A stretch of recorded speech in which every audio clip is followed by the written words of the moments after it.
E aí, pessoal, tudo bem?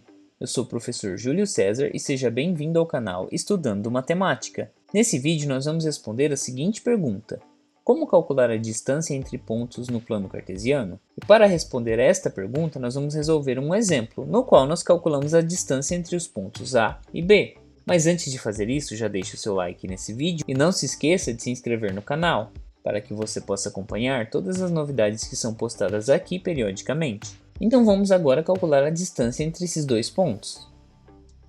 Nós vamos começar identificando os dois eixos que nós temos no plano cartesiano, que são o eixo x e o eixo y. E nós vamos considerar também dois pontos, que é o ponto A e o ponto B. O ponto A tem como coordenadas x menos 3 e como coordenada y o número 1.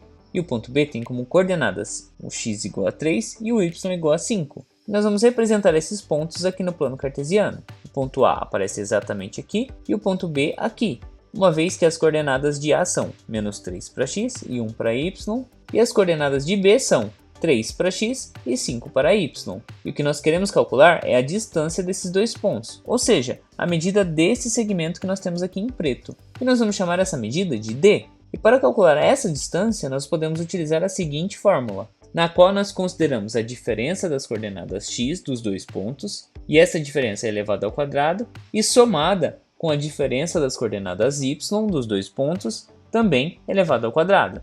E depois que nós calculamos tudo isso, basta extrairmos a raiz quadrada. E nós podemos tomar como referência que o ponto A tem coordenadas x1 e y1, e o ponto B tem como coordenadas x2 e y2.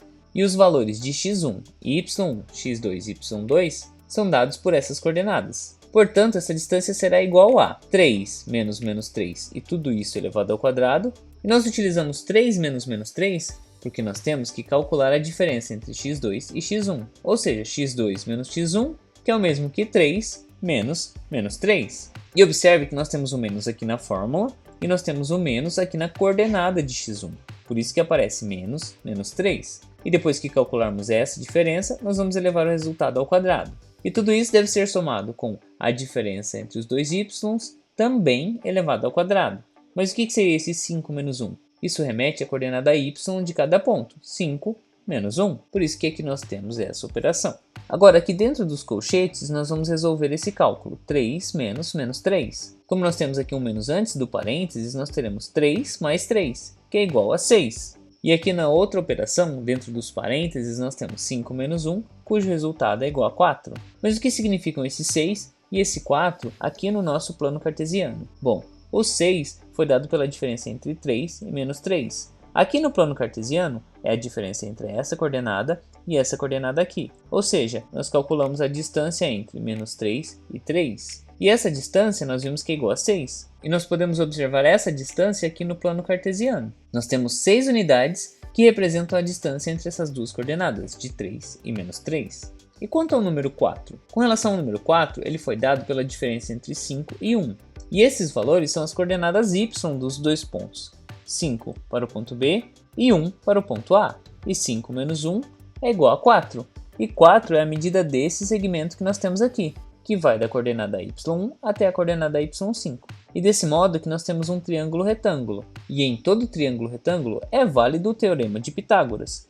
E essa fórmula da distância de pontos é uma aplicação do teorema de Pitágoras. E para calcular o valor de d, basta nós finalizarmos este cálculo agora. Ou então, nós poderíamos também ter considerado o teorema de Pitágoras, no qual nós temos que a soma dos quadrados dos catetos é igual ao quadrado da hipotenusa. E agora, para calcular a distância d, basta nós resolvermos o resto dessa operação. Nós temos aqui 6 elevado ao quadrado, que é igual a 36, e 4 elevado ao quadrado, que é igual a 16. Portanto, nós temos 36 mais 16, cujo resultado é 52. E aqui nós temos que a distância d é igual à raiz de 52. No entanto, esse radical pode ser simplificado, uma vez que 52 é igual a 2 elevado ao quadrado multiplicado por 13. E nós reescrevemos 52 fazendo a decomposição em fatores primos. E é por isso que nós temos 2 elevado ao quadrado vezes 13, de forma que 2 e 13 são números primos. E aqui 2 ao quadrado é igual a 4, e 4 vezes 13 é igual a 52. Ou seja, a raiz de 52 é a mesma coisa que a raiz de 2 ao quadrado vezes 13. E nessa situação nós podemos simplificar o 2 porque ele está elevado ao quadrado. E nós temos aqui uma raiz quadrada. Portanto, nós temos que a distância é igual a 2 raiz de 13. E dessa forma nós determinamos qual é a distância D entre os pontos A e B, e que essa distância é igual a 2 raiz de 13. E você conseguiu compreender como nós fizemos para fazer esse cálculo? Você ficou com alguma dúvida em algum ponto da explicação apresentada? Em todo caso, escreva para mim nos comentários. Assim podemos compartilhar diferentes ideias a respeito deste conteúdo. E não se esqueça de se inscrever no canal, para que você possa acompanhar todas as novidades que são postadas aqui periodicamente. Confira também as playlists que eu vou deixar listadas aqui no final do vídeo. Muito obrigado pela sua atenção e até os próximos vídeos.